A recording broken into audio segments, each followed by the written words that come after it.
네, 손님 맞는 일, 오늘 본문이 손님 맞는 일인데, 손님 맞는 일은 예나 지금이나 굉장히 여러 가지 에피소드를 남기고 있습니다. 저도 옛날 어느 그 집사님 댁에 신방을 할 일이 있었는데, 그 집에서는 굉장히 시간이 생각보다 더 많이 필요한 것 같아요. 약속한 시간에 갔더니 너무 시간 맞춰 왔다고 30분 더 있다 오시라고 밖에 나가서 30분 있다가 갔던 기억도 납니다. 나중에 알고 보니까 온 집안을 드러내서 정리하다가 시간이 그 시간까지 안 끝나진 거죠.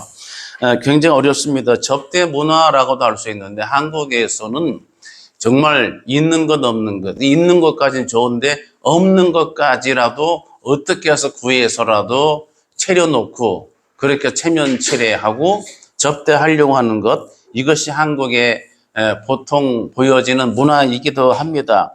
그런데 외국에서 살다 오신 분들 이야기 들어보면 좀 달라요. 그 외국에서는 손님이 와도 그대로 일상 그대로 밥 먹을 때도 특별히 막 따로 차리는 게 아니라 먹던 반찬 먹던 그대로를 해서 함께 나눈다고 하는 거죠.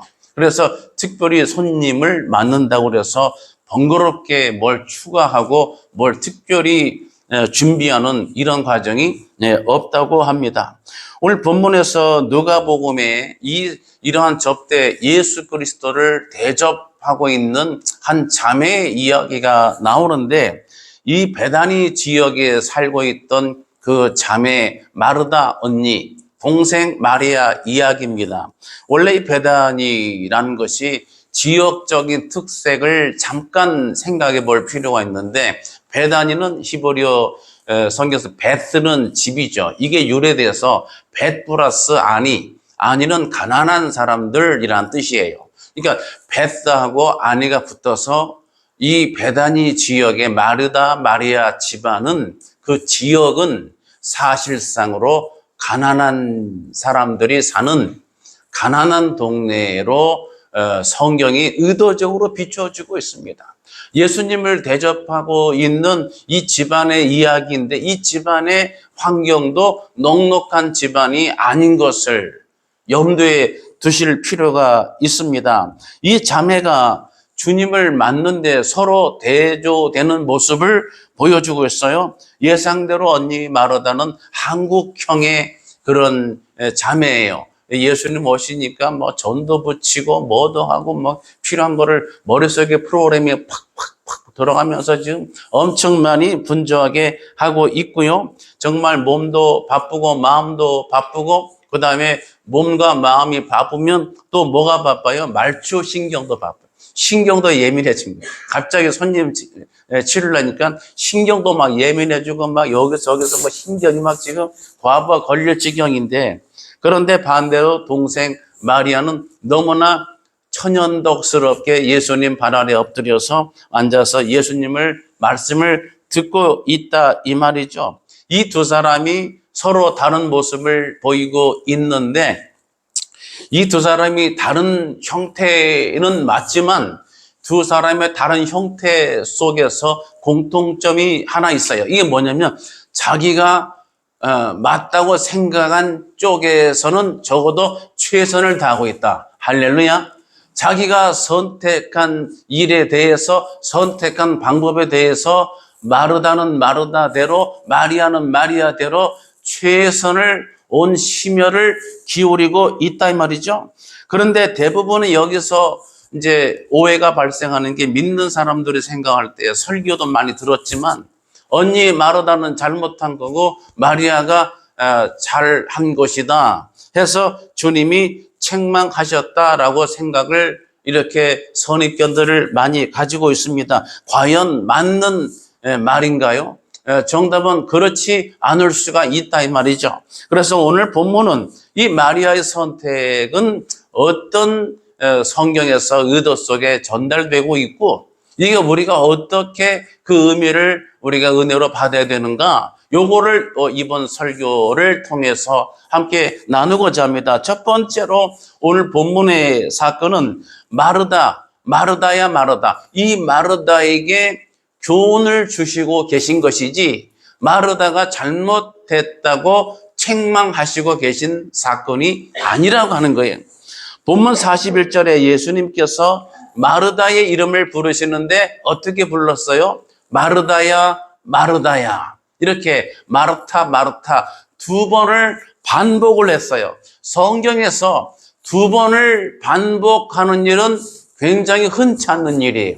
이것은 그렇다면은 성경에서 이렇게 모세야 모세야 이렇게 두 번을 반복할 때는 어떤 의미가 있는가? 그냥 우연히 아니면 듣는 사람이 잘 못 듣고 있어서 아닙니다. 이것은 우리 하나님이 또는 우리 예수님께서 의도적으로 깊은 애정의 표시로 애정을 담아서 이름을 지칭할 때에 두 번을 반복해서 부르시는 거예요.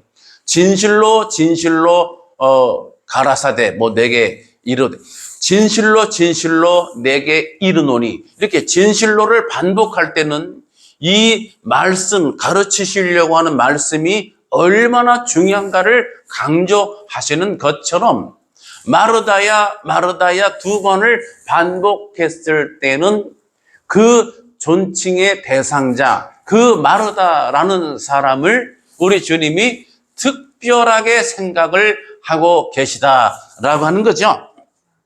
그래서 한마디로 책망의 출발이 아니라 마르다를 정말로 사랑스러운 관점에서 마르다의 생각 속에 어떤 주님께서 가르칠 것이 있다고 하는 것입니다. 성경에서는 이렇게 마르다와 같이 손님을 접대하는 것을 그렇다면 어떻게 보느냐? 한마디로 성경은 굉장히 좋은 일로 간주하고 있습니다. 아브라함은 천사를 이렇게 대접해서 하나님으로부터 복을 받았다고 기록하고 있는데 히브리서 13장 2절에 이것을 이렇게 말합니다. 손님 대접하기를 잊지 말라. 이로써 부지 중에 천사들을 대접한 이들이 있었느니라. 할렐루야. 왜 이들이라고 그러죠? 천사들을 대접한 아브람, 이가 있었느니라가 아니라 이들이 있었느니라. 복수 형태죠? 그럼 누구예요? 아브람도 있고 롯도 있죠. 롯. 아브라함의 조카 롯도 방문한 천사들을 대접했죠. 자, 아브람도 대접했고 롯도 대접을 해서 아브라함에게는 하나님께서 장차 일어날 하나님의 그 섭리, 하나님의 예정된 놀라운 하나님의 주권의 행사를 아브라함에게 알려주시는 특권과 은혜를 주셨고 롯은 그 소돔 땅을 멸망시키실 때에 롯과 가족을 구원시키는 은혜를 받게 되었습니다. 이렇게 손님 접대를 의미 있는 것으로 간주합니다. 예수님께서는 평상시에 어떻게 가르치셨는가? 마태 7장 12절입니다. 그러므로 무엇이든지 남에게 대접을 받고자 하는 대로 너희도 남을 대접하라. 이것이 율법이요 선지자니라. 할렐루야. 남을 잘 대접하는 것이 율법이요 선지자라. 율법에도 맞고 선지서의 가르침에도 맞는다고 하는 말씀이에요. 잘 대접하는 우리 예배자 되시기를 축복합니다. 우리 여러분들은 잘하고 계시지만 그 다음에 요한 3서 1장 5절과 8절을 제가 찾아서 한번 이 부분을 보니까 이런 말씀이 있어요. 나그네를 대접하는 것이 신실한 것이다. 그 다음에 진리를 위해서도 유익한 일이라고 가르치고 있습니다. 자, 그래서 우리 주인공 마르다가 예수님과 그의 일행을 영접, 대접하기 위해서 분주한 이 모든 것들은 결코 잘못한 일이 아니고 나쁜 개념이 아니라고 하는 것이죠. 주님은 이렇게 어려운 베스아니, 이 베다니 지역에 넉넉지 않은 어려운 형편의 가난한 그 동네에 사는 가난한 한 집안에서 예수님을 성실하게 대접하려고 애를 쓰는 이것을 주님은 귀하게 여기고 계시다는 것을 여러분이 그거를 인식할 필요가 있어요. 그리고 나서 그런 애정 어린 마음으로 마르다가 놓치고 있는 부분이 있기 때문에 그 부분에 대한 교훈을 주시고자 하시는 거예요.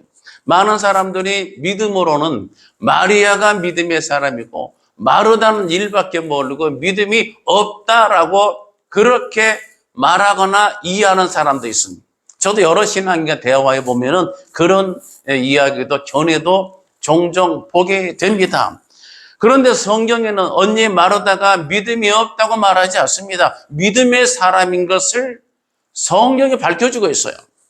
자, 누가복음서가 본문인데 요한복음으로 이렇게 넘어가면 요한복음 11장에서 나사로가 죽은 사건이 나오죠. 그때 요한복음 11장 24절에 마르다가 주님께 말합니다. 마르다가 이르되 마지막 날 부활 때에는 다시 살아날 줄을 내가 아나이다. 부활 신앙을 이것을 가지고 있었어요. 굉장한 신앙이. 왜? 열두 제자들도 부활 신앙을 갖지 못해서 도망치고 막 거짓말로 부인하고 숨고 피하고 이랬잖아요. 그런데 본문에 마르다가 다시 살아날 줄을 내가 이것을 뭐라고 하냐면은 믿나이다 아니고 내가 이미 안다는 거예요. 이미 이것은 내가 의심하지 않는다는 얘기예요. 내가 아나이다. 이런 부활신앙을 가지고 있어요. 그 다음에 그 말씀이, 그 고백이 있고 나서 예수님께서 요한복음 11장 25절에 이렇게 말씀하시죠. 예수께서 이르시되 나는 부활이요 생명이니 나를 믿는 자는 죽어도 살겠고 살아서 믿는 자는 영원히 죽지 아니하리니 이것을 내가 믿느냐.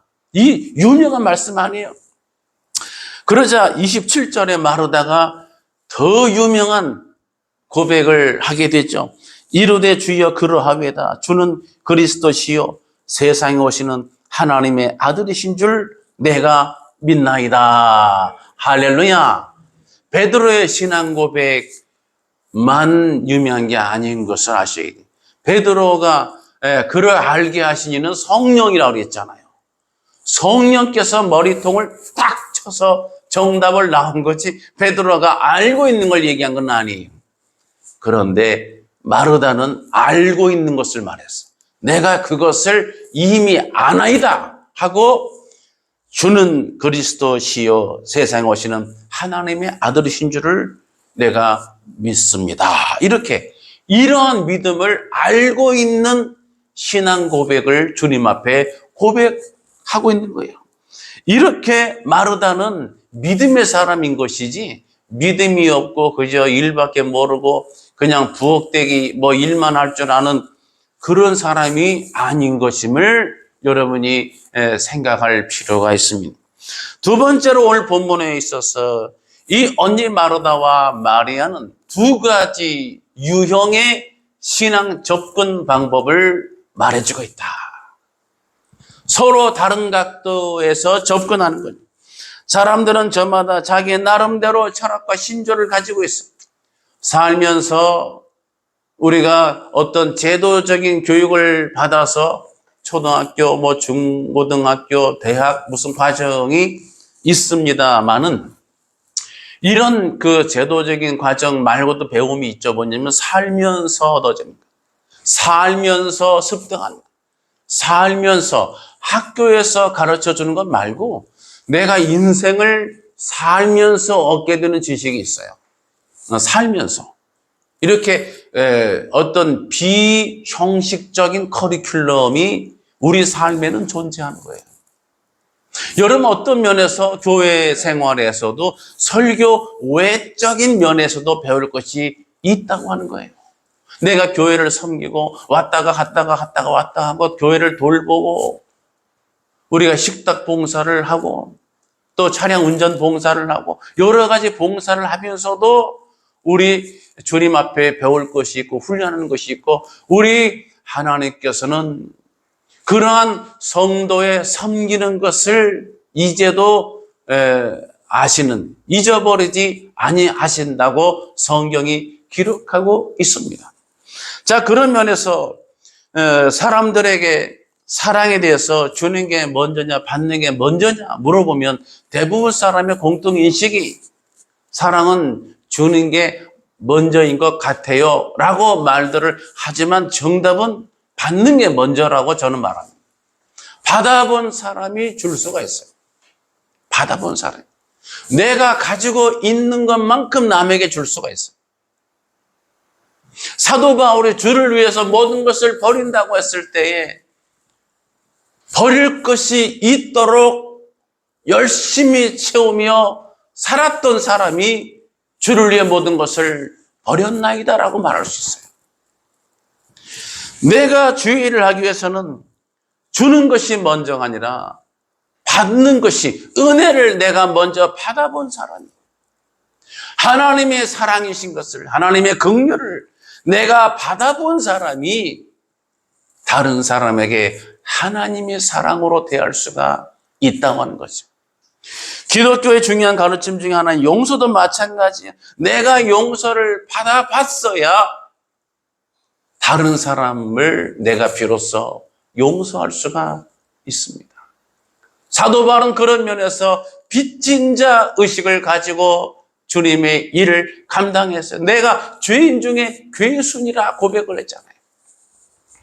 이러한 은혜를 받았기 때문에 사도 바울도 내가 주를 위해서 뭔가를 하려고 하다가 내가 주를 위해서 뭔가 하는 것, 기부하는 것, 도네이션 또는 내가 드리는 것, 기빙 이렇게 내가 주를 위해서 이제 그때는 하나님을 위해서 하나님을 향한 열심, 가로 열고 율법적 가로 닫고 율법적 열심으로 내가 하나님을 위해서 뭔가를 한다고 도네이션, 기빙 행위를 하고 있던 그가 다메섹에서 예수님을 만났는데 부활하신 예수님. 예수님께서 뭐라고 하셨어요? 사울아, 사울아, 내가 어찌하여 나를 핍박하는? 그가 열심으로 한 만큼 예수 그리스도를 핍박하는 일을 하고 있었다 이 말이에요. 열심으로 내가 하나님의 말씀과 뜻을 받아서 깨우치고 알아듣고 이해하고 하기 전에 내 생각이 앞선 율법적인 열심으로 믿는다고 열심히 쫓아당겼는데 이것이 결과적으로는 하나님을 기쁘시게 한 것이 아니라 예수 그리스도를 핍박하는 일을 하고 있었다 이 말이에요. 저는 성가대나 찬양대 얘기를 듣는데 이 합창단이나 성가대에서 제가 알던 옛날에 어느 집사님이 별명이 인간 마이크예요. 목소리가 얼마나 큰지, 아이고, 저는 목소리가 크지 않는데, 그 집사님은 목소리 커가지고 그냥 소리 지르면 아주 그냥 교회가 쩌렁쩌렁 울리는데, 이분이 성가 지휘를 하면서 찬양을 하는데, 문제는 뭐냐면, 본인이 소리를 크게 막 찬양을 하는데, 성가대 온 소리는 다 죽습니다. 성가대에서 한 사람이 열심을 내면 낼수록 성가대는 망친다는 말이 있어요. 왜냐하면 목소리를 조절해서 하모니가 나가야 되잖아요. 제가 강조하는. 잘못된 열심은 전체를 오히려 마이너스가 되게 할 수도 있습니다. 다시 말하면은 내가 먼저 하나님의 은혜를 받고 하나님의 뜻을 분별하고 깨닫고 달란트를 받을 때에도 어떤 보통 예배나 설교에서 많이 달란트가 나온 달란트를 재능으로 많이 이렇게 번역들을 하고 소개를 하지만 사실은 달란트는 이 탤런트에서 재능이 나온 건 맞지만 재능으로 보면 안 돼요. 마태 25장은. 그냥 화폐단위 달란트로 봐야 돼. 왜냐면은 각기 재능대로 달란트를 맡겼다 그랬잖아요. 그러면 이게 재능이면 재능대로 재능을 맡겼다. 말이 안 되죠. 재능대로 재능을 맡겼다. 말이 안 되네요. 재능대로 화폐단위 돈, 달란트를 맡겼다고 보는 게 맞겠죠. 그죠? 이게 맞는 거 성경적. 그런데 문제는 달란트를 받을 때도 주인이 어떤 뜻으로 어떤 의도로 무엇을 하라고 맡겼는지를 내가 먼저 이해를 해야죠. 그렇죠? 5달란트와 2달란트 받은 사람은 그 주인의 뜻을 잘 이해한 사람이에요. 즉시 나가서 장사해서 일을 남겼어. 1달란트 받은 사람은 그 뜻을 헤아리는 일에 실패했기 때문에 이것 가지고 고민하다가 비교하고 왜 저기는 5개, 2개, 나는 하나야. 그 마음이 삐뚤어져서 땅속에 그냥 묻어두고 주인은 해치지 않은 데서 모으는 굳은 사람이라고 비난까지 서슴지 않습니다.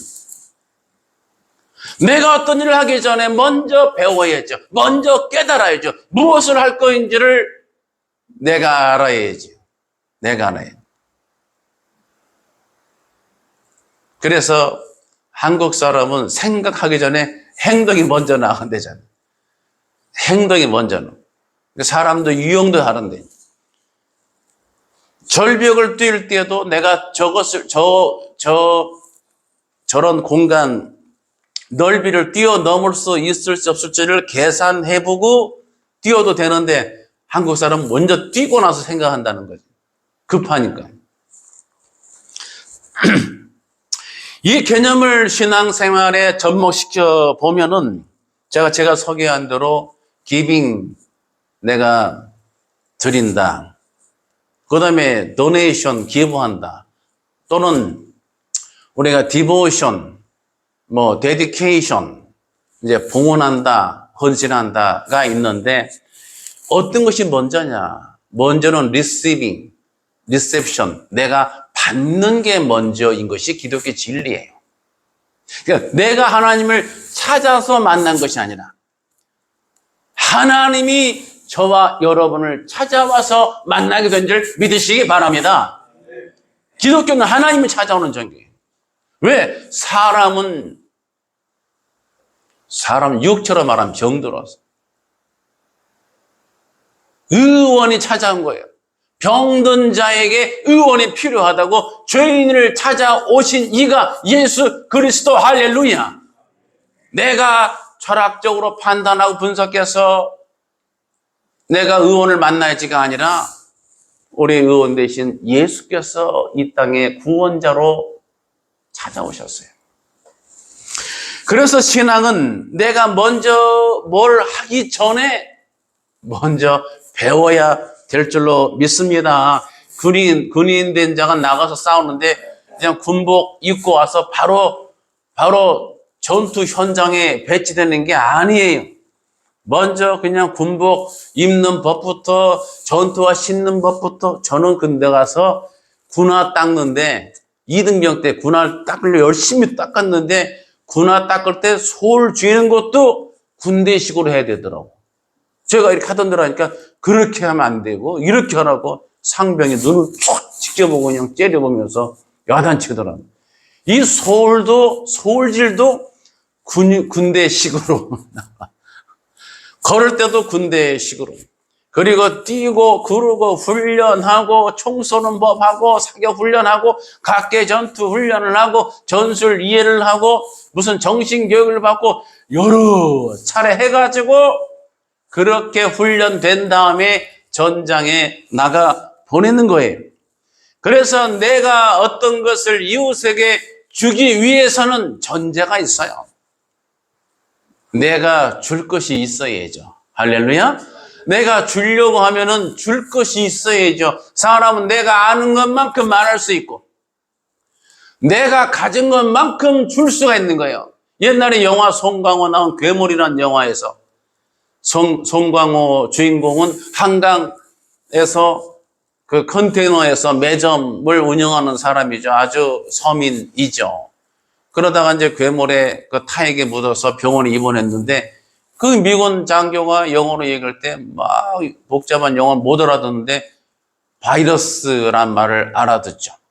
그래서 자기가 바이러스 여기 있는 걸 알고 뭐 주사바늘 넣고 겁이 나서 도망치고 이런 게 나와요. 왜 그러냐면 내가 아는 것이 들리는 거예요. 내가 알고 있고 가지고 있기 때문에 들려지는 거예요. 내가 아는 것만큼 줄 수 있습니다. 내가 훈련한 만큼, 내가 받은 만큼, 내가 많이 받아본 사람이 많이 줄 수가 있어요.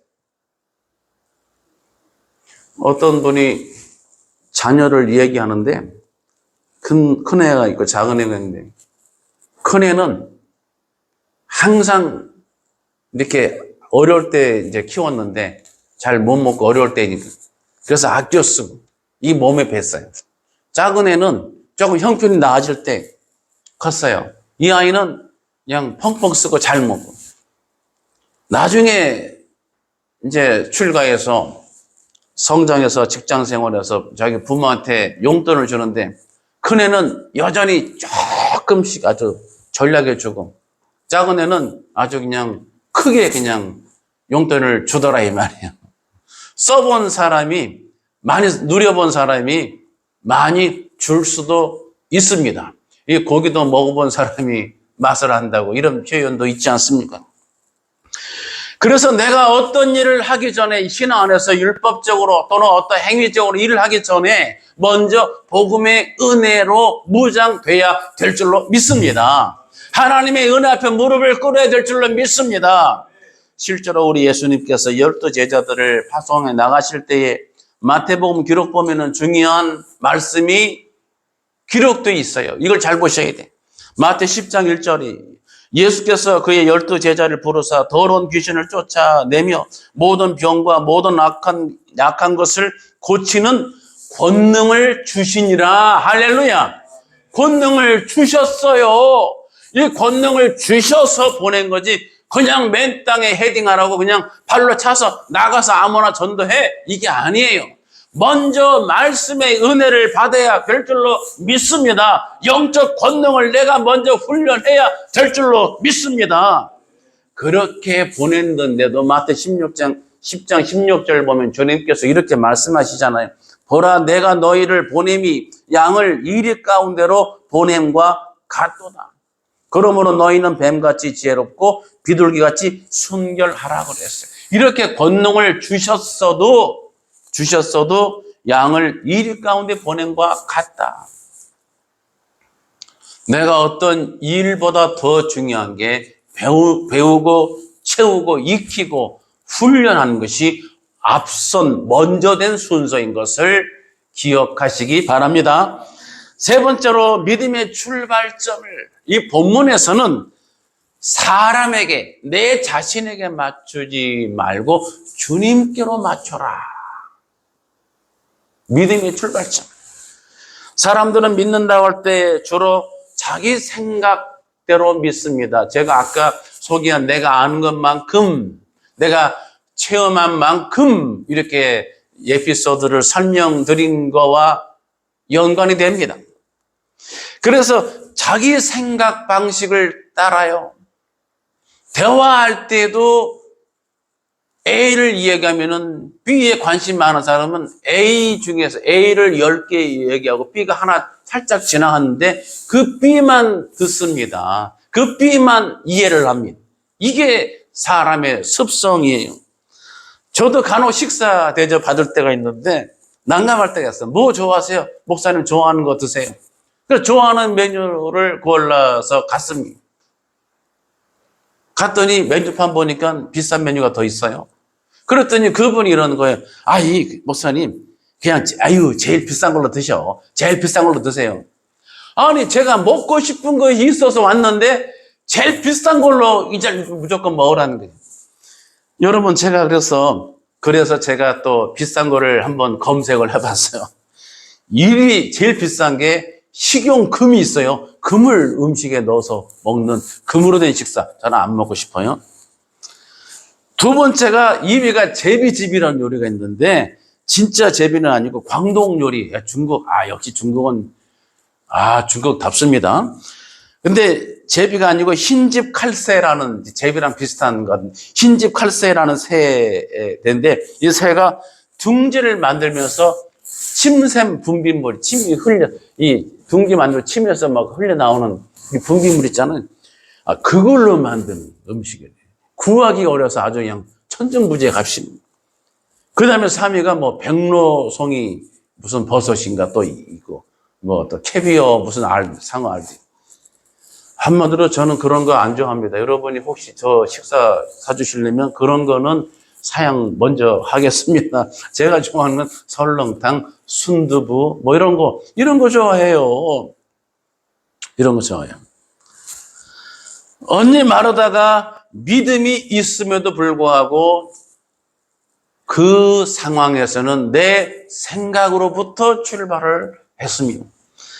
반면에 마리아는 주님 앞에 다른 일은 아무것도 안 하고 주님 말씀하세요 하고 발 앞에 엎드렸어요. 이게 중요한 포인트예요. 주님께서 말씀하시기를 원하시는데, 왜냐하면 주님은 이 땅에 오셔서 복음서를 보시게 되면 우리 주님 하신 사역 동사를 연구해 보면 크게 압축이 되죠. 예, 약한 자를 고치시고 병 고침의 은사, 예, 그런 사역. 그 다음에 가르치시고 전파하셨다. 이 동사, 세 가지 동사가 복음서 끝이에요. 예수님 하신 일. 약한 병든 자 고치시고 가르치시고 전파하셨어요.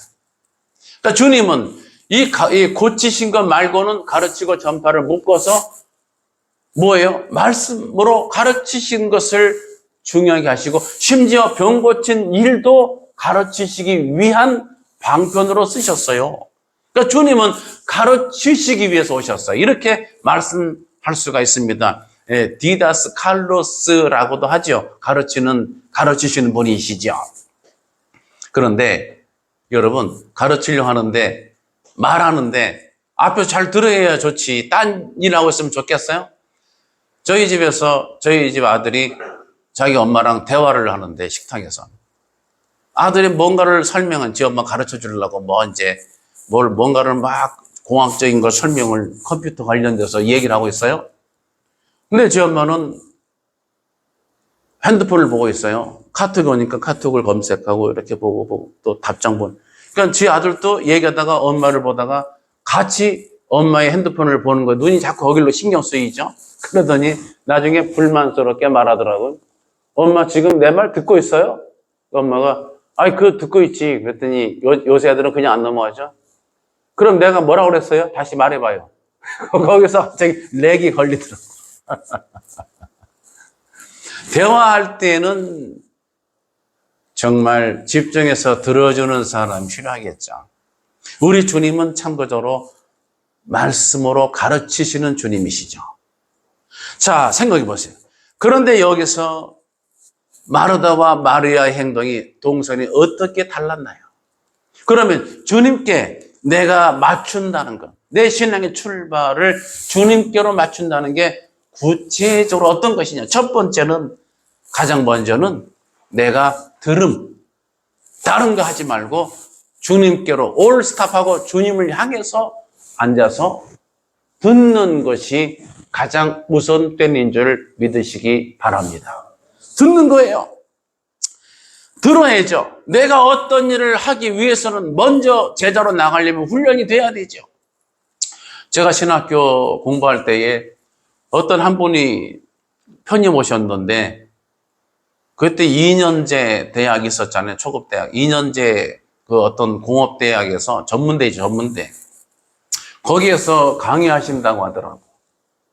이분이 들어와서 한 달이 안 됐는데 총회장님을 찾아갔더라고. 가서 뭐라냐면 자기 교수 시켜달라고.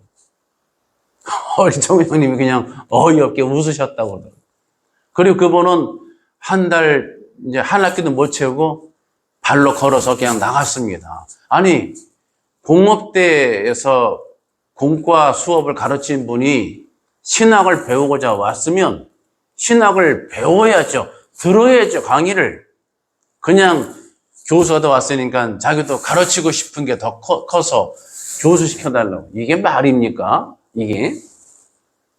여러분, 우리가 주님 앞에 나가서는 가장 먼저 우리의 정말 구원자 되시고 우리의 교사 되시는 예수 그리스도 앞에 내가 다른 거 하지 말고 올 스톱하고 주님으로부터 들어야 될 줄로 믿습니다. 하나님이 무엇을 말씀하시는지를 듣는 예배자가 돼야 될 줄로 믿습니다.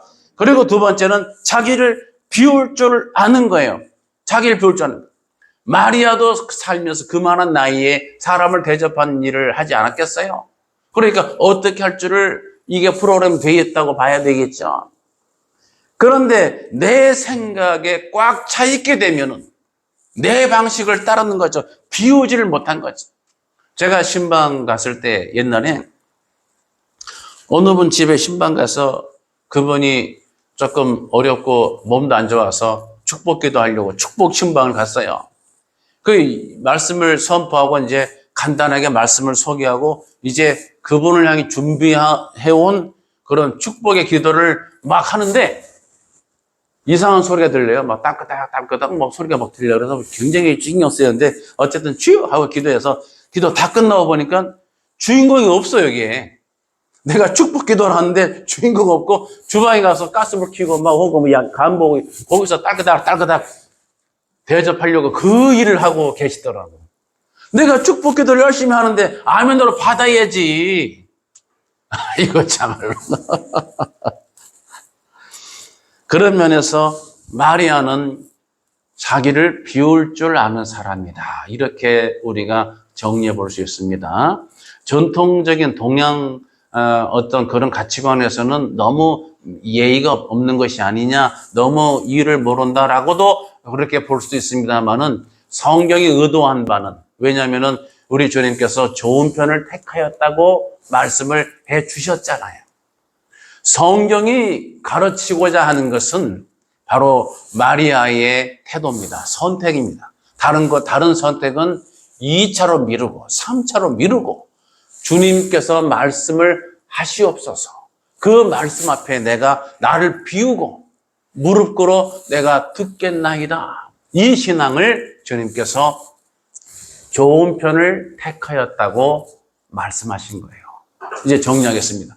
마르다도 잘했고 마리아도 잘했습니다. 내가 좋은 편 할 때에 모든 출발점을 주님께 맞춰두고 주님 보시기에 가장 좋은 편을 선택할 줄 아는 예배자 되시기를 예수님의 이름으로 축복합니다. 기도하겠습니다.